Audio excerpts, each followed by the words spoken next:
Cookery சேனலை பார்த்து யார் வேணாலும் சமையல் பண்ணலாம். ஆனா சுவையான சமையல் பண்றது எப்படி? நான் இதயம் நல்லெண்ணெயில சமையல் பண்றேன். ஆஹா ஓஹோன்னு பாராட்டுறாங்க. நீங்களும் இதயம் நல்லெண்ணெயில சமையல் பண்ணுங்க, பாராட்ட வாங்குங்க. தினம் தோறும் வாங்குவே இதயம் இதயம். வணக்கம். செய்திச் சுருக்கம். கூட்டணி விரோத பேச்சு டெல்லியில் பற்ற வைத்த திமுக. காங்கிரஸ் மேலிடம் ஷாக். தமிழக காங்கிரஸ் கட்சியின் பொதுக்குழு கூட்டம் கடந்த மாதம் நடந்தது. அதில் பேசிய மாநில தலைவர் செல்வ பெருந்தகை, காங்கிரஸை வலிமைப்படுத்த கிடைத்த கருத்தியல்தான் காமராஜர் ஆட்சி. என்றைக்காவது ஒரு நாள் காமராஜர் ஆட்சி என்கிற கனவு மெய்ப்பட வேண்டும். அதற்கு கட்சியை வலிமைப்படுத்த வேண்டும் என்றார். செல்வ பெருந்தகைக்கு பதிலடி தரும் வகையில் முன்னாள் தலைவர் இளங்கோவன் பேசுகையில், ஆட்சிக்கு என்ன பெயர் வேண்டுமானாலும் வைத்துக் கொள்ளலாம். திராவிட ஆட்சி, காமராஜர் ஆட்சி, ககன் ஆட்சி என்றெல்லாம் பெயர் வைக்கலாம். என்னை பொறுத்தவரையில் ஸ்டாலின் காமராஜர் ஆட்சி தருகிறார் என்றார். இந்த மோதலுக்கு இடையில் திமுக கூட்டணிக்கு பங்கம் ஏற்படுத்தும் வகையில் சிவகங்கை காங்கிரஸ் எம்பி கார்த்தியும் சர்ச்சைக்குரிய வகையில் பேசியிருந்தார். அதாவது, தமிழகத்தில் கூலிப்படை கொலைகள் அதிகரித்துள்ளன. போலீசார் என்கவுண்டர் செய்வது சட்டத்தை காப்பாற்ற என நினைக்க வேண்டாம். வழக்குகளை முடிக்கவே என்கவுண்டர்கள் நடக்கின்றன. மின்கட்டண உயர்வு பற்றி காங்கிரஸ் பேச வேண்டும். மக்கள் பிரச்சினைக்கு குரல் கொடுக்கவில்லை என்றால் மக்கள் மனதில் நாம் இருக்க மாட்டோம் என்றார். அதோடு விடாமல் தனியார் டிவி சேனலுக்கு அளித்த பேட்டியில், திமுகவை உசுப்பேற்றும் விதமாக அதிமுக தீண்டத்தகாத கட்சி அல்ல என்றார். கார்த்தி பேச்சும் அவரது கருத்தும் திமுக காங்கிரஸ் கூட்டணியில் சலசலப்பை ஏற்படுத்தியிருக்கிறது. கார்த்தி மீது நடவடிக்கை எடுக்க வேண்டும் என இளங்கோவன், அழகிரி ஆதரவாளர்கள் டெல்லி மேலிடத்திடம் வலியுறுத்தியிருப்பதாக தமிழக காங்கிரஸ் வட்டாரங்கள் தெரிவிக்கின்றன. திமுகவின் மூத்த எம்பி ஒருவர் டெல்லியில் சோனியாவை சந்தித்து தமிழகத்தில் கூட்டணி குழப்பத்தை கார்த்தி ஏற்படுத்துவதாக வெளிப்படையாகவே புகார் தெரிவித்திருக்கிறார். அந்த புகார் குறித்து விசாரிக்குமாறு ராகுலிடம் சோனியா கூறியிருக்கிறார். தனியார் ஏஜென்சி மூலம் தமிழக காங்கிரஸில் நடக்கும் அனைத்து விவகாரங்களையும் ராகுல் விசாரித்து அறிந்துள்ளார். அதன்பின் தமிழக காங்கிரஸ் மேலிட பொறுப்பாளர் அஜய்குமாரிடம் விளக்கம் கேட்டுள்ளார். அவரிடம் தமிழக காங்கிரஸ் நிர்வாகிகள் பங்கேற்கும் கூட்டங்களில் கட்சியினரை ஊக்கப்படுத்த காமராஜர் ஆட்சி அமைப்போம் என்ற கருத்தை வலியுறுத்தி பேசுகின்றனர். மற்றபடி திமுக கூட்டணிக்கு விரோதமாக யாரும் செயல்படவில்லை என ராகுலிடம் விளக்கமளித்திருப்பதாகவும் அந்த வட்டாரங்கள் கூறுகின்றன. தயாநிதி பண்ணது தேச துரோக குற்றம். யார் கேடி? 2024-25 ஆண்டுக்கான பட்ஜெட்டை நிதியமைச்சர் நிர்மலா கடந்த வாரம் தாக்கல் செய்தார். இதில் தமிழகத்திற்கு நிதி ஒதுக்கவில்லை. திமுக, அதிமுக, காங்கிரஸ் உள்ளிட்ட கட்சிகள் எதிர்ப்பு தெரிவித்து வருகின்றன. இந்நிலையில் கடந்த 27ஆம் தேதி திமுக சார்பில் மத்திய அரசை கண்டித்து ஆர்ப்பாட்டம் நடந்தது. சென்னை கலெக்டர் அலுவலகத்தில் நடந்த ஆர்ப்பாட்டத்தில் பேசிய தயாநிதி மாறன், தமிழனாக பிறக்க முடியவில்லையே என பிரதமர் மோடி வருத்தப்பட்டார். ஆனால் பட்ஜெட்டில் தமிழகத்திற்கு கேடி மோடி நிதி ஒதுக்கவில்லை என விமர்சித்தார். இதற்கு எதிர்ப்பு தெரிவித்து தமிழக பாஜக துணைத் தலைவர் நாராயணன் திருப்பதி வெளியிட்டுள்ள அறிக்கையில் கூறியிருப்பதாவது: கேடி என்று மோடியை சொல்கிறார் மத்திய சென்னை எம்பி தயாநிதி மாறன். யார் கேடி? சட்டவிரோதமாக 764 தொலைபேசி இணைப்புகளை தனது வீட்டில் இணைத்துக் கொண்டு சட்டவிரோத தொலைபேசி இணைப்பகத்தை நடத்தி பல கோடி ரூபாய் அரசாங்கத்தின் பணத்தை கொள்ளையடித்த கொள்ளைக்கார கூட்டம் பிரதமரை கேடி என்று சொல்வது அயோக்கியத்தனம். முதல்வர் ஸ்டாலினை இதுபோன்று பேசியிருந்தால் தமிழக காவல்துறை அடுத்த நொடியே கைது செய்து சிறையில் அடைத்திருக்கும். பிரதமர் குறித்து இந்த வார்த்தையை பிரயோகம் செய்தது குற்ற செயல் மட்டுமல்ல, அரசுக்கு எதிரான, தேசத்திற்கு எதிரான குற்றம். தயாநிதி மாறனை தமிழக காவல்துறை உடனடியாக கைது செய்ய வேண்டும். மத்திய உள்துறை அமைச்சர் அமித்ஷா உடனடியாக இந்த நபரை கைது செய்ய உத்தரவிட வேண்டும். பிரதமரை தவறாக பேசிய தயாநிதி மாறன் மீது முதல்வர் ஸ்டாலின் கட்சி ரீதியாக நடவடிக்கை எடுப்பதோடு அவரை கைது செய்து சிறையில் அடைக்க உத்தரவிட வேண்டும்.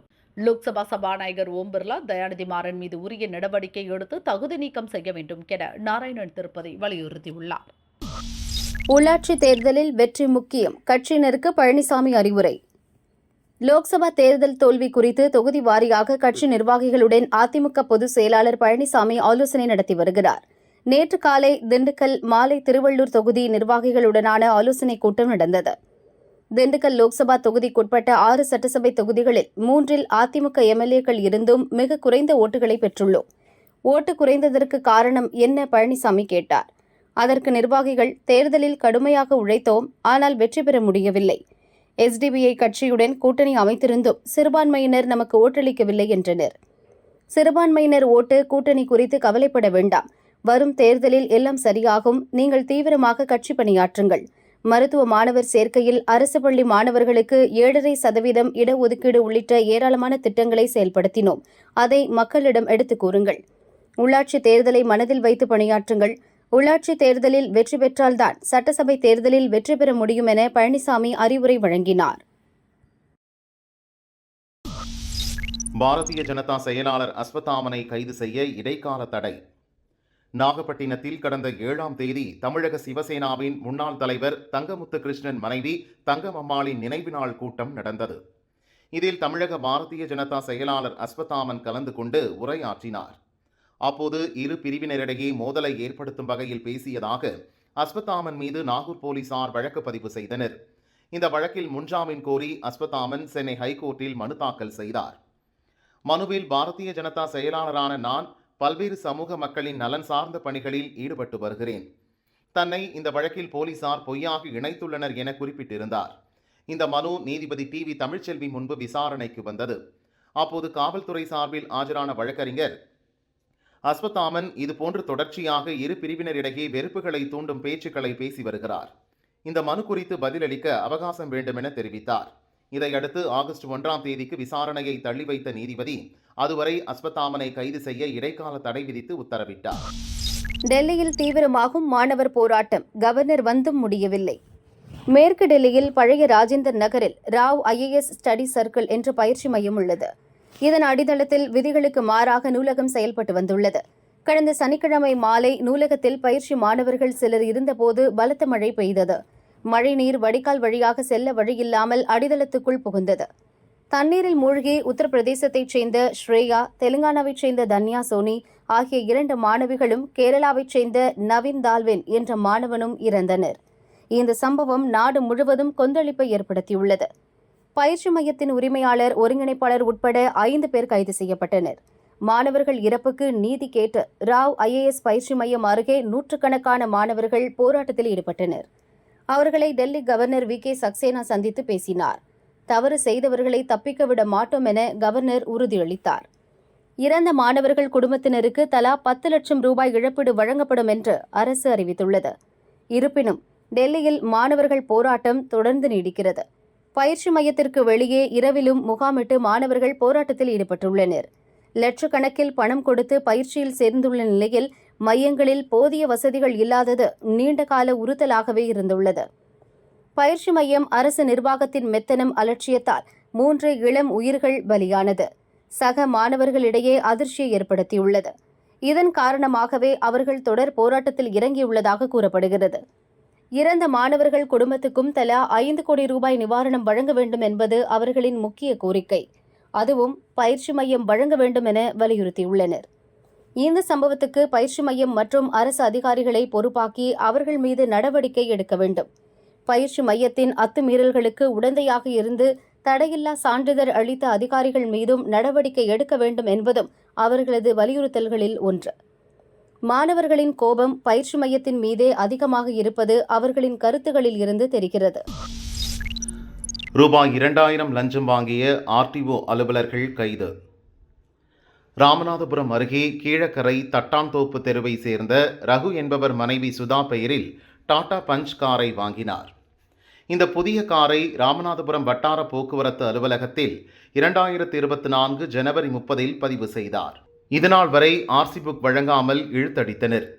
இதுகுறித்து RTO அலுவலக டெஸ்பாட்ச் கிளர்க் சையத் என்பவரிடம் பலமுறை கேட்டும் கொடுக்கவில்லை. RC புக் வட்டார போக்குவரத்து அலுவலக புரோக்கர் நசீர் என்பவரிடம் உள்ளது. அதற்காக 2500 ரூபாய் லஞ்சம் கொடுத்தால் உடனடியாக கொடுத்து விடுவார் என்றார். அதேபோல கார் நிறுவன மேலாளர் முருகேசன் என்பவரிடம் கேட்டபோதும் 2000 ரூபாய் கொடுத்தால் RC புக் கிடைக்கும் என்றார். பணம் கொடுக்க விரும்பாத ரகு ராமநாதபுரம் லஞ்ச ஒழிப்பு போலீசில் புகார் செய்தார். அவர்களின் அறிவுறுத்தலின்படி கார் நிறுவன மேலாளர் முருகேசனிடம் ரசாயனம் தடவிய 2000 ரூபாயை கார் நிறுவனத்தில் வைத்து ரகு கொடுத்தபோது லஞ்ச ஒழிப்பு போலீசார் கையும் களவுமாக அவரை பிடித்தனர்.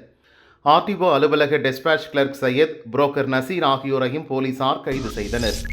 55% கூடுதலாக பெய்த தென்மேற்கு பருவமழை. இந்த ஆண்டு தமிழகம் மற்றும் புதுச்சேரியில் தென்மேற்கு பருவமழை ஜூன் ஜூலை மாதங்களில் இயல்பை விட 55% அதிகமாக பெய்துள்ளதாக சென்னை வானிலை ஆய்வு மையம் தெரிவித்துள்ளது. தமிழகத்தில் தென்மேற்கு பருவமழை காலத்தில் 32.80 சென்டிமீட்டர் மழை பெய்யும். இந்த ஆண்டு தென்மேற்கு பருவமழை துவங்கிய ஜூன் 1 முதல் 29 வரையிலான காலகட்டத்தில் தமிழகம், புதுச்சேரியில் இயல்பை விட 55% கூடுதலாக மழை பெய்துள்ளது. இந்த இரு மாதங்களில் 11.5 சென்டிமீட்டர் மழை பெய்ய வேண்டிய நிலையில் 17.9 சென்டிமீட்டர் மழை பெய்துள்ளது. அதே நேரத்தில் திருநெல்வேலி மாவட்டத்தில் 21.6 சென்டிமீட்டர் மழை பெய்துள்ளது. இது இயல்பான மழையை விட 3.8 சென்டிமீட்டர் அதிகம், 4.58% அதிகம். அரியலூர், கள்ளக்குறிச்சி, நாகப்பட்டினம், பெரம்பலூர், திருவாரூர், தூத்துக்குடி மாவட்டங்களில் இயல்பை விட குறைந்த அளவில் மழை பெய்துள்ளது. இதை தவிர்த்து மற்ற அனைத்து மாவட்டங்களிலும் இயல்பை விட அதிக அளவில் மழை பெய்துள்ளது. சென்னை, நீலகிரி, ராணிப்பேட்டை, தேனி, திருநெல்வேலி, திருவள்ளூர் மாவட்டங்களில் 100%க்கும் அதிகமாக மழை பெய்துள்ளது என சென்னை வானிலை ஆய்வு மையம் தெரிவித்துள்ளது. ஆகஸ்ட் 4 வரை மழை நீடிக்கும். மேற்கு திசை காற்றின் வேறுபாடு காரணமாக இன்று தமிழகம் மற்றும் புதுச்சேரியில் இடி மின்னலுடன் கூடிய மிதமான மழை பெய்ய வாய்ப்புள்ளதாக சென்னை வானிலை ஆய்வு மையம் தெரிவித்துள்ளது. இந்த நிலை ஆகஸ்ட் 4ஆம் தேதி வரை தொடரலாம். மேலும் வலுவான தரைக்காற்று 30 முதல் 40 கிலோமீட்டர் வேகத்தில் வீசக்கூடும். சென்னையில் அடுத்த 2 நாட்களுக்கு வானம் மேகமூட்டத்துடன் காணப்படும். ஒரு சில இடங்களில் லேசான மழை பெய்யலாம். மத்திய மற்றும் தெற்கு வங்கக்கடல், வடக்கு வங்கக்கடலில் தெற்கு பகுதிகளில் மணிக்கு 55 கிலோமீட்டர் வேகத்தில் சூறாவளி காற்று வீச வாய்ப்புள்ளதால் மீனவர்கள் இங்கு செல்ல வேண்டாம் என வானிலை ஆய்வு மையம் தெரிவித்துள்ளது. மேகதாது விவகாரத்தில் பேச்சுவார்த்தைக்கு தயார், தூதுவிடும் சித்தராமையா. கர்நாடகாவில் தென்மேற்கு பருவமழை 1 மாதமாக கொட்டி தீர்ப்பதால் அனைத்து அணைகளும் நிரம்பிவிட்டன. காவிரியில் வெள்ளம் கரைபுரண்டோடும் நிலையில் கிருஷ்ணராஜசாகர் அணையிலிருந்து 1.30 லட்சம் கனஅடி நீரை கர்நாடகா திறந்துவிட்டுள்ளது. கபினியிலிருந்து 30,000 கனஅடி நீர் திறக்கப்பட்டுள்ளது. காவிரியில் ஒரே அடியாக தண்ணீரை கர்நாடகா திறந்துவிட்டிருப்பதால் ஒகேனக்கல்லில் பெருவெள்ளம் பாய்ந்து மேட்டூருக்கு வந்து கொண்டிருக்கிறது. மேட்டூர் அணை நிரம்பும் நிலையில் உள்ளது. இந்த நிலையில் காவிரி ஆற்றின் குறுக்கே மேகதாது அணை திட்டத்தை செயல்படுத்துவது தொடர்பாக தமிழக அரசுடன் விவாதிக்க கர்நாடக அரசு தயாராக இருப்பதாக அம்மாநில முதல்வர் சித்தராமையா கூறியுள்ளார். நாங்கள் தயாராக இருக்கும் நிலையில் அவர்கள் விவாதிக்க தயாராக இல்லை. மேகதாது அணை கட்டுவதால் தமிழகத்திற்கு எந்த ஒரு பிரச்சனையும் இல்லை. கர்நாடக மாநிலத்தில் அணைகள் நிரம்பும் போது கூடுதல் நீர் தமிழகத்திற்கு திறந்து விடப்படுகிறது. தமிழகத்தில் மேட்டூர் அணை முழு கொள்ளளவை எட்டும் போது கடலுக்கு நீர் திறக்கப்படுகிறது. இதை தடுக்க கூடுதல் நீரை மேகதாதுவில் சேமித்து வைக்க முடியும். இது தமிழகத்திற்கு தான் பலன் தரும். இருந்தும் அரசியலுக்காக பிரச்சனைகளை கிளப்பி விடுகிறார்கள். மத்திய அரசு மட்டும் ஒப்புதல் கொடுத்துவிட்டால் மேகதாது அணையை விரைவாக கட்டி முடிப்போம் எனவும் சித்தராமையா கூறியுள்ளார். வனபத்திரகாளியம்மன் கோயில் குண்டம் இறங்கும் திருவிழா.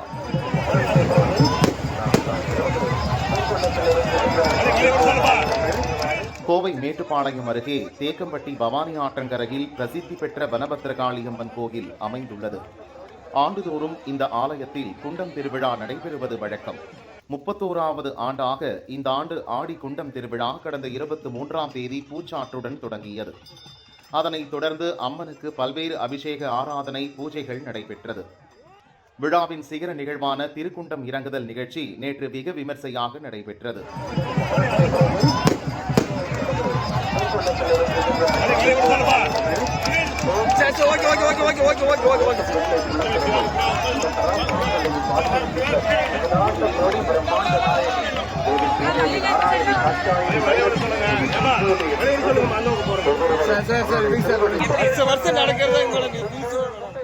பக்தர்கள் பக்தி பரவசத்துடன் குண்டம் இறங்கி வனபத்திரகாளியம்மனுக்கு தங்களது நேர்த்திக் கடனை செலுத்தி வழிபாடு நடத்தினர். இந்த நிகழ்ச்சியில் மேட்டுப்பாளையம் எம்எல்ஏ AK செல்வராஜ் மற்றும் இந்து சமய அறநிலையத்துறை கோவை மாவட்ட குழு உறுப்பினர் கவிதா கல்யாணசுந்தரம் உள்ளிட்ட முக்கிய பிரமுகர்கள் கலந்து கொண்டனர். குண்டம் நிகழ்ச்சியை ஒட்டி 500க்கும் மேற்பட்ட காவல்துறையினர் பாதுகாப்பு பணியில் ஈடுபடுத்தப்பட்டனர்.